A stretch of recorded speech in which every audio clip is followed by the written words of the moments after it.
Hello there folks, welcome back to the Chap's Guide. My name is Ash and I am your host on this journey through men's style, self-development and personal grooming. I'm going to answer a question from a viewer on the subject of watches. Got a couple of watches on the table to kind of illustrate the points that I'm going to make. But the question is a good one. And it comes from Mark, who tells me that he's from the beautiful county of Kent in the UK. And this is what he says. I've always admired mechanical watches but never owned one. I'm in my early 60s now. Am I too late to start building a small collection of timeless pieces? Could you give advice on starting with maybe just one meaningful watch which suits a gentleman of my age and lifestyle here in the UK? Well, I could make this a very short conversation for Mark, and that would be me just saying, no, it's not too late. In fact, now might be the perfect time to think about bringing in a wristwatch which perhaps you've never owned before, a mechanical watch, because they matter at all stages of life, right? Whether you're young and you're up and coming in the early days of your career, owning an expensive, shall we say, it doesn't have to be expensive, but generally we think of mechanical wristwatches as being luxury items of some considerable financial cost. As a young fellow, when you're seen wearing an expensive watch, it is a physical manifestation of your ambition, your drive as a person, that you've gone out there, you've generated the income to put quite an expensive luxury item on your wrist, and that you're showing that off to the world. It is, like a feather in the cap of the olden era, showing, I've done something, I've earned something, I'm moving forward in life. When we are later in life, and I'm in this category, I'm 55, I was 48 by the way when I bought my first luxury watch, and it was in fact this Rolex Datejust, but more of that later. But at our age, in the second flush of life, shall we say, we've got more of life behind us than we have stretching out ahead of us. At this stage, it might be the perfect time, because right now you've got the rush of career building is now behind you. You've likely raised a family, or you're in the process of raising a family at your early 60s, and the priorities in your life are changing, very much so. You're no longer chasing that never-ending to-do list that life seems to have for you when you're a younger fellow. And when you get a bit older, there is a shift in your mentality. I've found myself personally. It is no longer about acquiring more things. I want more of sports jackets or shoes or this, that and the other. We just want more of it. We're going for quantity when we're younger, because we tend to think quantity means choice. It gives us options in life. But when we get a bit older, it's no longer about acquiring quantity. For me, and I'm sure for you as well, it has become about acquiring quality. I don't care about how many things I have. If it's just one really lovely good thing, particularly a wristwatch, that's all I need, because I can only wear one at a time. And if I'm going to wear a watch, I want it to be a lovely, beautiful piece. What's the point of owning 5 poor quality things or lesser quality items and having 4 of them at home and only one on your wrist? Surely better to sell those 5 items and buy one nice thing. And that's with you all the time. You're appreciating it, you're enjoying it.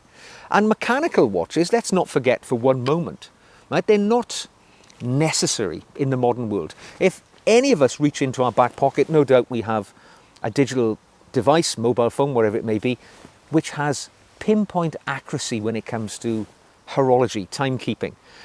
A mechanical wristwatch is most definitely not necessarily about telling the time. For many of us, it is about marking a point in time. That's why wristwatches are often given as a gift to commemorate a milestone in life, or purchased by the individual to commemorate a milestone in life. Often, we hear of watches being given as retirement pieces when people leave employment. Less so these days. People don't tend to work for that long for one company. But in years gone by, the old adage, you got the gold watch, would basically mean you've retired. So a wristwatch very much becomes a personal milestone marked in life. It is without doubt often the beginning of a new chapter, or the recognition of an old chapter which was well lived. And I think another thing about mechanical watches, they are all about practicality as well. They're physical things. Inside each mechanical watch, there's a small, world of cogs and gears which are all working together in unity to achieve that common purpose of telling the time for us. And it's about tradition and heritage, and that means something to us as well, because we start our own tradition when we buy a mechanical watch. If you're buying a typical mechanical watch in your early 60s, you can be assured it will outlive you.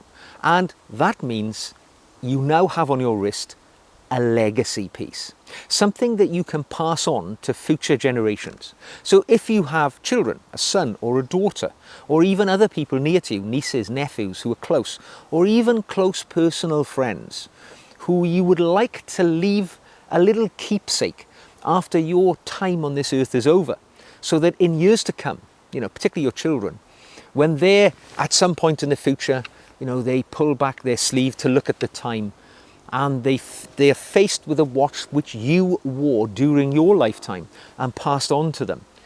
What an amazing way to keep the bonds of love continuing over the passage of time and even long after you are no longer in this world. So I think there are many reasons why a person would choose to buy an expensive luxury watch. Let's be honest, it's not a cheap thing to get into these days. But it's not just about keeping time. And I think as one ages, it's not necessarily. You don't have to say to yourself, what's the point? I've worked really hard for the money which I have. I'm not going to be able to earn it again because I'm at the end of my working life. Is it a worthy cause to apportion my wealth into an expensive wristwatch at my later years, because am I going to get value for money out of it? I hope I've answered those questions for you. So how do you begin? How does one begin? And you've said, start building a small collection. What I would say to you is, in the first instance, work on one piece, all right? Don't worry about a collection. That might come later. But let's focus on the right now. What is a meaningful watch which would suit you in your lifestyle right now? I mean, only you know your lifestyle, and perhaps we'll talk about that in a moment. But don't worry about that big collection. Focus on the one watch which speaks to you. You will know this. When you look at watches, images of watches, you may go into stores, try them on, there will be something which will sing out to you, which will touch you in your soul. We've all been there. I mean, I, as a younger fellow, wasn't really that bothered. I mean, I say I was 48 before I bought my first nice watch. And I wasn't really bothered with watches. But eventually, over the years, in fact, one watch in particular was sending me messages. I am the watch for you, basically. And that was, of course, the first watch which I purchased as a luxury watch. And it kind of squared the circle for me. It was many years of slow deliberation which made me come to that decision.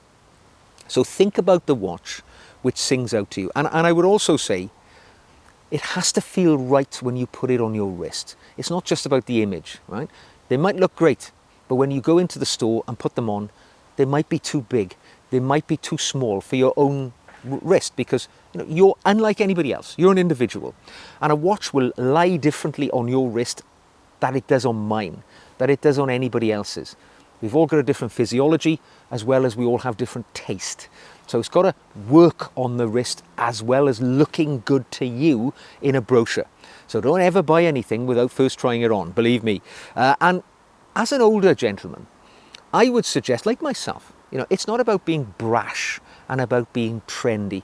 The Richard Milles are perhaps for the professional sportsmen in this world. They are less so for us older, elegant gentlemen as we age with grace. So think of something which tells the world about you as a person, about the confidence that you've built up in life, about the taste that you have acquired through years of owning things and appreciating things, and finally manifesting that into the purchase of a watch. Think classic, not trendy. And always remember, we don't want flashy. We want something which whispers, which doesn't shout to the world. It's not about telling the world that you've got wealth, you're able to afford expensive things. They don't need to know that at our age. Nobody cares anyway when you get to a certain stage of life. It's all about you, what resonates within your soul. You will find it. If you look, you will find a watch which is just right. So to help you on the journey, I've got 3 really quick tips for you which will help you on your watch buying journey. Now, my first tip, I've actually really already kind of bottomed it out with you, but it is go timeless rather than trendy.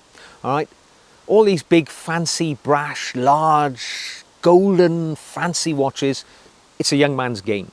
You want to go with something which is going to be as elegant in 30 years as it is when you purchase it. And I think a good way to look at watches which fall into that category are watches that have been around quite a bit of time already. And if they're still with us today and they're still considered to be, stylish timepieces, which are icons within the horological world, well, you can guarantee that if they're still good now, they're still going to be very much sought after and desired in the future. Now, there are some obvious ones, and I've already pointed to the one which I made my first ever luxury watch, and that is the Rolex Datejust. It's been around maybe since, 1945 they brought this watch out. Largely unchanged to a degree, but for me, this is the watch when I was a young fellow which sang out to me. It was very much the it watch of the 1980s and 90s, kind of went into a period of abeyance, but then, I don't care. I really don't care if the professional sports people are wearing Datejusts or not. It's the watch that I wanted to wear. And for me, it is classic, it is elegant, it is something that I can wear with a suit, yet I could also wear when I'm on holiday at the beach because of its capability. So a good, maybe a choice to go down. The only thing with the Datejust, it is of course a Rolex, so it does attract a bit of attention. If that's not something you're comfortable with, there are other alternatives. I'm just talking about some which I would be drawn towards.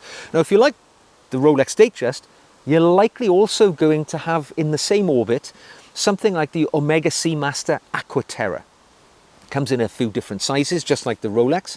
The Rolex, by the way, comes in a 36mm case size and a 41mm. So if you're a larger man or a more average shaped guy like me, there's a watch that fits you. Same goes for the Aquaterra. They've got a 38mm size and a 41mm size. And again, lovely color choices, very robust, looks smart in a suit, can look equally as practical when you're on holiday. You never need to take it off. You're in the pool, you're in the sea, you're in the boardroom, it's doing the job. If you want to go a little bit more classic, one which I've really enjoyed over the last couple of years, when I decided to break away from the more trendy Rolex-y type watches, is the Cartier brand. Cartier, a bit more accessible, easier to get hold of than Rolex, who are still hobbled somewhat by their scarcity in the market, so they're hard to get hold of. But the Cartier, fairly easy to get, but very, very classic in that Art Deco style. So if you're more drawn towards elegance and timelessness, I do think this is a Santos de Cartier. It's their sort of sportier watch in the collection. You can easily throw it onto leather. You can keep it on the stainless steel strap as I've been wearing it lately. Again, quite a robust watch. You get a lot of water resistance, 100 meters there.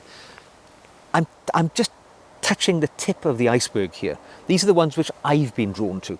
Now, I'm conscious I've talked about quite high-end watches here. They're quite expensive, several months of wages for the average guy to buy a watch, such as the ones I've just discussed. But don't forget, there are mechanical watches out there for every budget. You've got brands like Seiko Presage, Longines, Tissot, I could go on and on. Many brands which are very affordable and actually give you an amazing product at that price point. So don't be struck in the rut of thinking, this is a piece that I've got to save up for and blow a load of money on. It doesn't have to be that way unless you want it to. But one thing you certainly have to do when you're buying a mechanical watch, and this is my second tip to you, is think about how this watch is going to fit into your lifestyle. Now, if you're a gentleman who maybe goes to a lot of social clubs, plays in the bridge club, is in the Rotary Club, goes to dinners a lot, you're wearing a lot of smart clothes, you're quite formal in your outlook in life, go to a lot of fancy affairs, I would suggest having a dive watch is not necessarily going to fit your lifestyle. You might want a watch with a leather strap, which maybe even is precious metal, bit of gold, bit of something like that, which is going to look lovely and smart on your wrist. You don't necessarily need a high-performing sports watch, which is going to, take on the world if you don't intend to do that. So choose a watch which suits you. Similarly, right, if you like, kayaking or wild water swimming, or you do a lot of scuba diving, all right, buying a watch with a leather strap isn't going to fit your life. You could go for something which is a hardy dive watch with 200 or 300 meters of water resistance, which has got a stainless steel bracelet, which is impervious to water. You can wear it, never ever need to take it off in your lifestyle. And of course there are those middle grounds that we've already talked about, things like Seamasters and Datejust, which actually have both bases covered. So remember, above all else, the best watch for you is the watch which fits your lifestyle, but not the watch which has fitted the Instagram or the YouTube pages that you've watched where other influencers have talked about what's their favorite watch. Think about what's the best watch for you, and do not be subverted by technology. Don't be subverted by advertising. Choose what fits your life the best. Now, my last little tip for you is about in the way that you acquire this new item for you, because if you've never purchased one before, you're entering into a world which is unfamiliar. So I would suggest, wherever you buy the watch from, be it from an authorized dealer where you're buying it brand new, or from pre-owned, do a bit of research. Find out, is this a reputable route that I'm taking to buy a watch? Is this the best way to get the piece which is going to be with me for the best of my life? Go into these places, have a chat to the sales agents if you have the opportunity. Learn more about the pieces. Do a bit of a deep dive into the watch that you're thinking about buying and the place that you're going to buy it from. Because learning more is all part of the experience, to be honest. When you have knowledge about what you're buying, it really helps you buy in confidence. And take your time. Don't be pressurized. Don't let somebody say, if you buy today, there's a special deal on. You're going to save X amount. Discover more about, the whole buying process. The fact that you can get discounts on many of the watches that you're about to buy. It's something which isn't always present in all of the luxury items that you buy. Certain brands won't entertain a discount. Other brands will actively give you 10 or 20% off the price. Learn which ones are which and how you can get the most value for your money. And remember, all right, don't rush into this. A mechanical watch is not just a purchase like, a tie or a pair of trousers. It's an investment in pleasure, in craftsmanship, in heritage, and in the future. And for many of us, it's an investment in our legacy, because this is a piece we will be passing on to the next generation. So make sure you're buying the right thing. And above all else, remember this: when you put it on your wrist, it has to feel right. It has to say something to you. It has to make you feel something. And if it doesn't, take it off and try something else. Now, there we go. I could give you many more suggestions. Things like the JLC Reverso, if you want something classic and elegant and, seated in heritage. And all of the brands I've talked about, Cartier, Rolex, Omega, and so on and so forth. They've all got multiple watches within their catalogues, any one of which might be the right one for you. Really, it's about doing the legwork. Get into the stores, try them on, talk to the sales agents, tell them about your life, and they will help you find the piece which fits your journey in life. And they'll give you the watch which is the right one to have alongside you on that path. And I would say, Mark, just to reiterate what I earlier said, no sir, it's not too late. Now might be just the perfect time for you. You know where you are financially, you know where you are when it comes to tastes and what you think you're going to like. And now is by far the best time than when you're perhaps young and you tend to flit from trend to trend. By our stage of life, you know where you're going. You know what rings your bell. Perhaps now is the perfect time to pull the trigger. I hope the video has been helpful for you. If you have enjoyed the video, don't forget to like it and subscribe for future videos just like this. And if you'd like to get the benefit of my life experience, just ask me a question, drop it in on any subject. I'd be delighted to help you on your life journey to getting to Chap Nirvana in the best place you can be. And don't forget, if you want to get more content from me, more exclusive patron-only content from me, the link to my Patreon page is in the show notes below. Tiny monthly fee, special material just for you. So, until the next time we meet, wear your watch at any stage of life with pride and passion, and I'll see you soon.